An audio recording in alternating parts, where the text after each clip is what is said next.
Hello and welcome to today's episode of Financial Fridays, and today's topic is how do you figure out if someone is the right financial partner for you when you're picking a marriage mate? Good question. I've already talked about how important it is to pick the right financial partner because married couples accumulate wealth faster than couples just living together, and even more so couples who are single. So it's very important to pick that right person and figure out early on whether or not you're investing good time in them or you need to move on. So let's dive right in and figure out what to ask and when to ask it. So there are three stages I'm going to talk about today. The first stage is the infatuation stage. And in this person's just caught your eye. You like them, so you really want to get to know them better.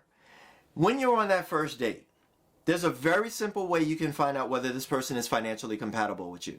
Ask them this. If you suddenly had $1 million, what would you do with it? And have fun with it.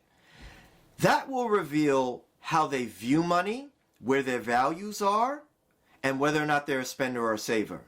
These may raise red flags or green signals to go forward or hold off. Now, time has passed. You're now in the second stage. You're in the I like you stage.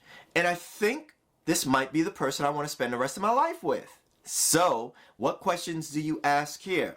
Well, in this stage, you ask things like, do you budget? Do you have debt? If so, do you have a plan to pay it off? And also, what does retirement look like to you?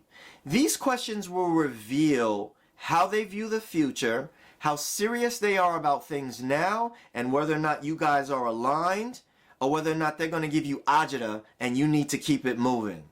Now we move on to stage 3. This is the, you know what, I love you stage, and I think I really want to spend the rest of my life with you. So let's start talking about marriage and what that looks like.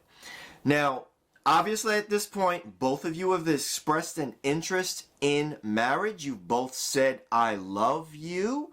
So you can ask these deep questions. Number 1, how much do you make? Get proof. Number 2, what's your credit score? Get proof.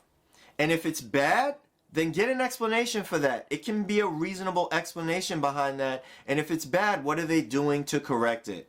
Next question, how will we split expenses? Is it going to be 50-50 or proportional? You need to align on this because it'll cause you a lot of stress later on. Fourth question, where will we live, and will we rent or will we own?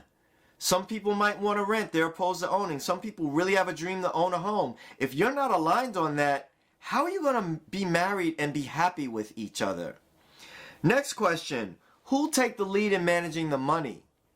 Usually one person does. You need to decide that up front, because if you're fighting over who's managing the money after, it's already too late.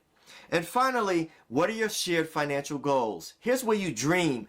Talk about where you want a vacation, what you want to buy, how you want to live your life, what's important to you, hobbies, entertainment, those types of things. What does your life look like together? These questions and many others will help you to get to know whether or not this person is the right financial fit for you, and whether or not they're going to add to your financial future or take away from it. So that wraps up today's episode of Financial Fridays. I hope you found it useful. If you would like some more help on determining whether or not a person is the right fit for you, or whether you're a right financial fit for the next person, please feel free to schedule a free discovery session with me on my website, or you can DM me requesting time with me, and that's free of charge. I don't charge for that. And it'll help put together a little strategy session to help you get to know better where you're going and what you want to do and how you can get there. So thank you so much for joining me.